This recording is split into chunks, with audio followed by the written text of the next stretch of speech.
Bonjour, bienvenue pour une nouvelle vidéo, cette fois-ci pour vous présenter la figurine Mark 50 de Iron Man de la collection Hero Marvel, sortie de chez Eagle Moss, chez votre marchand de journaux, pour la somme de 17 € comme d'habitude. Et là c'est le numéro 92. Alors figurine que j'attendais depuis un petit moment, celle-là, de toute façon toutes les armures d'Iron Man je les veux, donc toutes celles qui sortiront, et là c'est la marque 50, donc celle qui est dans le premier film Infinity War, voilà l'Avenger en deux parties, disons que c'est le premier. Donc là c'est la marque 50 avec lequel Iron Man affronte Thanos, comme les sbires de Thanos. Voilà, donc une armure assez importante. Alors bon, d'après ce que je vois à travers le plastique déjà, là, je pense que je vais avoir les mêmes soucis que j'ai eu sur le dernier Hulkbuster, c'est-à-dire que visiblement il y a du détail, mais pas énormément, et les peintures ont pas l'air d'être terribles. Mais on va regarder ça de plus près.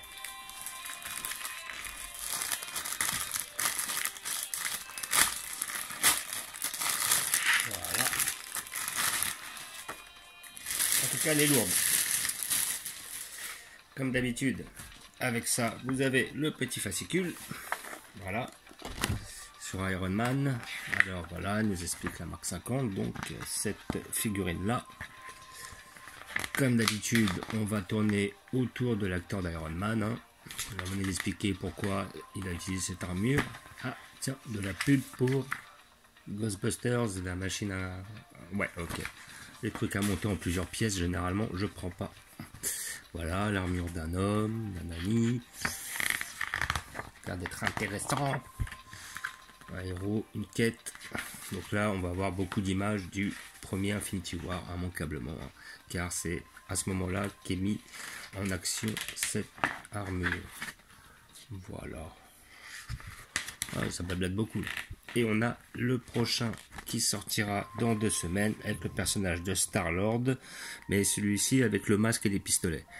Et je pense qu'il y a des grandes chances que je le prenne celui-là, parce qu'étant donné que le premier Star-Lord qu'ils avaient fait, il n'était pas terrible, il n'était pas très bien réussi, là on aurait un meilleur perso. Donc je pense que celle-là je la prendrai. Voilà. Donc comme je vous le disais, hein, si vous ne le trouvez pas chez votre marchand de journaux, vous pouvez aller sur le site Eagle Moss de façon à la commander et elle sera à peu près dans 3 semaines disponible. Alors que là, bon, moi j'ai la possibilité de l'avoir chez mon buraliste qui me les commande encore. Ouais, elle a l'air d'être belle quand même. Hein. Alors comme d'habitude, avec un couteau coupé des scotch. Pour éviter d'abîmer la boîte. Voilà. Hop, j'ai hâte de l'ouvrir. Hein. J'avoue, je vous ai même pas montré. Voilà.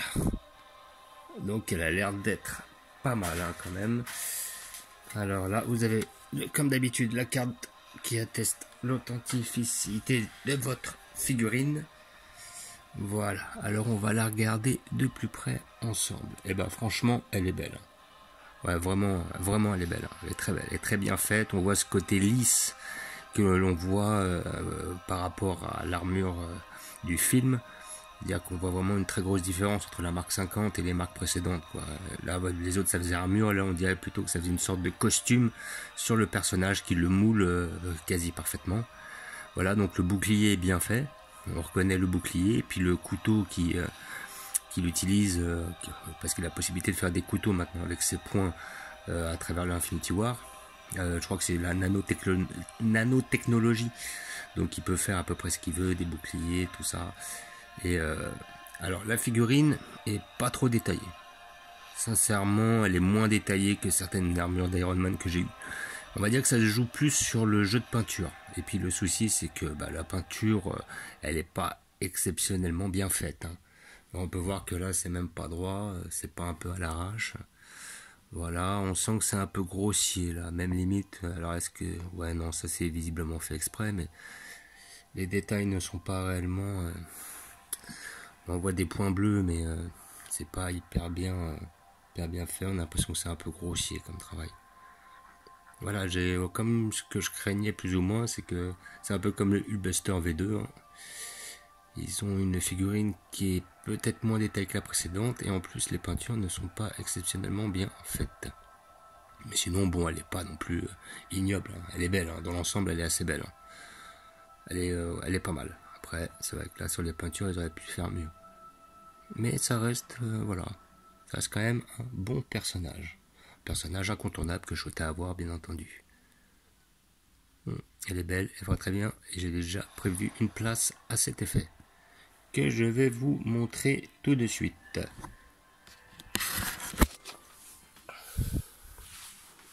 Hop, voilà. Figurine ira là, à côté du Buster V2. Voilà, parce qu'après c'est bien.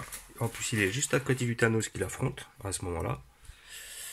Et donc là, j'ai toutes mes armures d'Iron Man. Ça m'a permis de détasser un peu derrière, de façon à redescendre une armure d'Iron Man sur le premier Hulkbuster et de remettre une seconde sur le deuxième Hulkbuster, c'est-à-dire celle que j'ai reçue aujourd'hui. Voilà, ça va le faire comme ça. Au premier plan avec tous les hors-série et l'ordre noir de Thanos. Voilà, donc comme d'habitude, je vous remercie d'avoir regardé. Comme je vous disais, cette figurine, vous pouvez l'avoir soit chez votre magent Jono pour la somme de à peu près 17 €, ou soit vous devez attendre qu'elle sorte chez Eaglemoss sur le site. Et là, ça sera au bout de 3 semaines. Voilà, donc je vous dis ciao, à bientôt.